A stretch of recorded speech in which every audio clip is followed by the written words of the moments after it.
আসসালামু আলাইকুম প্রিয় দর্শক, আমার পাশে এক কৃষক আবাদ করে। আমি কোনোদিন তাকে দেখিনি বিষ দিতে, আজকে কিন্তু তাকে পাইছি। আজকে দেখবো সে কি কি বিষ স্প্রে করে।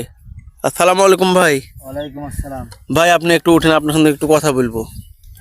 ভাই আপনি কি কি আপনি আমার পাশে আবাদ করে, আমি কিন্তু কোনোদিন আপনাকে দেখিনি বিষ দেওয়ার, আজকে কিন্তু দেখছি।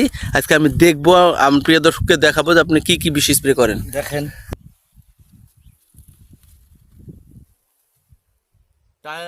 টার বাইল, এটা কি উপাদানের? ক্লোরপাইরিফস ও 55 এটা। এটার উপাদান হচ্ছে ক্লোরপাইরিফস আর সাইফারমেথিন। এটা কি লেদা পোকার জন্য? প্রিয় দর্শক, এটা লেদা পোকার জন্য আমাদের কৃষক ব্যবহার করছে, আপনারা করবেন এটা।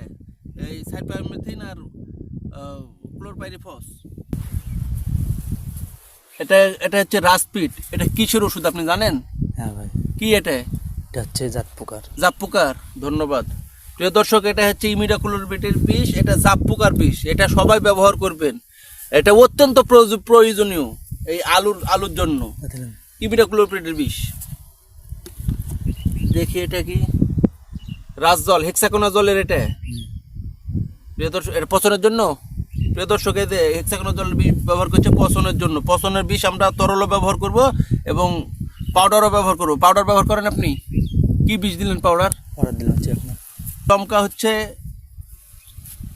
এটা কি মার্ভেল? মার্ভেল এটা হচ্ছে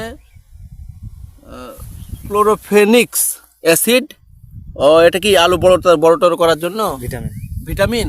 প্রিয় দর্শক, এতে ভিটামিন ব্যবহার করছে।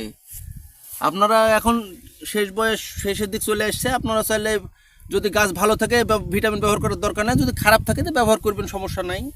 দেখলেন আমাদের কৃষক কি বিষ দেয়। সবাই ভালো থাকবেন। আসসালামু আলাইকুম।